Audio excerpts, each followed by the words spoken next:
Coucou à toi Bijou, c'est Quamlac et je suis absolument ravi de te retrouver sur ma Géroroue aujourd'hui puisque ça faisait un moment que je n'avais pas tourné sur ma roue.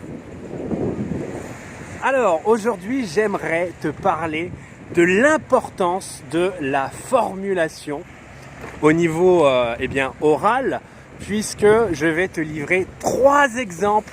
Bon, je vais faire un petit peu d'humour, certes, mais ça reste quand même trois exemples qui sont vraiment empreints de réalité. C'est-à-dire que, je vais forcer le trait, mais ça se passe quand même comme ça dans la réalité. Et les faits sont là. Derrière tout ceci, il y a beaucoup de sens. C'est-à-dire que vraiment, c'est important de soigner ses mots.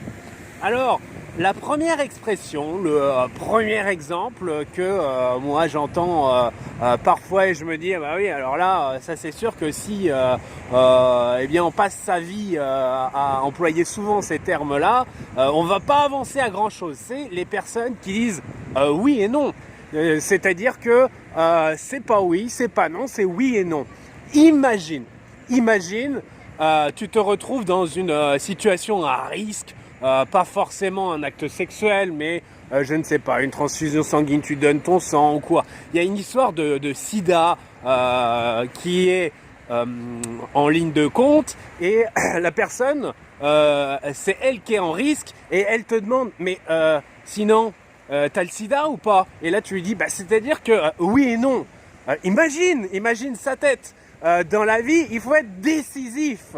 Il faut pas être vague. Si tu fais souvent des oui et non, c'est sûr que tu vas stagner, tu vas pas vraiment avancer dans ta vie. Donc déjà, ça, limiter le plus possible et même, si possible, complètement annihiler le oui et non. Ça, c'est quelque chose qui va pas te faire avancer dans la vie. Il faut être décisif. Plus on est décisif, plus on avance. Plus on est vague, plus on fait du surplace.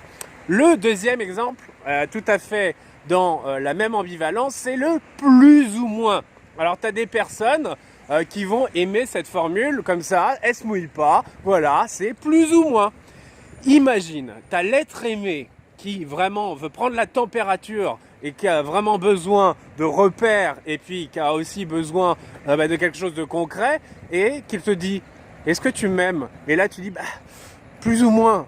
T'imagines sa tête? Non seulement d'une part, c'est blessant pour la personne, quel respect on a à être vague par rapport à quelqu'un qui mérite et puis qui attend aussi qu'on soit dans la précision par rapport à elle, et aussi les deux, ça les fait pas vraiment avancer. Non seulement si tu disais je ne t'aime pas, ou alors oui je t'aime comme un fou profondément, il y a mille et une façons de dire, ou pareil quand on n'aime pas une personne, je suis désolé mais je n'éprouve pas les mêmes sentiments, ou non je ne t'aime pas, ou alors je t'aime mais seulement par amitié. Il y a plein de choses qui sont beaucoup moins blessantes que le plus ou moins. Attends, ça c'est quand même incroyable ça, une personne, mais bon je parle, moi c'est en vécu, c'est des choses que je relate, c'est humoristique mais c'est quand même, c'est du vécu, c'est des choses j'ai vu, j'ai expérimenté.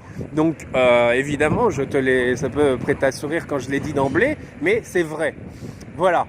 Et au niveau du troisième exemple, tu vas avoir des personnes, ça va être pire qu'une contamination. Ils vont avoir ce tic verbal, c'est de dire en gros. Ils vont pas trop aller dans le détail, mais en gros tu fais ça. En gros tu fais ça. Notamment les chefs, voilà, les petits chefs haillons. Souvent quand ils doivent former un employé, c'est l'entreprise qui leur a demandé d'être chef et puis de former. Bon, ça les fait un peu chier, excusez-moi le terme. Qu'est-ce qu'ils font? Ils font en gros tu fais ci, tu fais ça. Quand tu demandes une question, parce que toi tu es professionnel et puis surtout tu es consciencieux ou consciencieuse, ils vont dire en gros tu fais ça quoi. Je suis pas clair ou quoi? Ah non, t'es pas trop clair mon grand. Et donc du coup, à un moment donné quand il y a une erreur, voilà, c'est les premiers à râler et puis attends. T'as mal compris. Non, en gros, c'est toi qui as mal expliqué, mon grand. Donc voilà, tout ça pour résumer. Dans la formulation, c'est extrêmement important d'être précis et d'éviter les approximations ou les ambivalences. Voilà, j'espère que cette brève vidéo t'a plu. Donc en gros, mets ton j'aime. en gros, eh bien, partage la vidéo. À bientôt, c'était Kwamrak.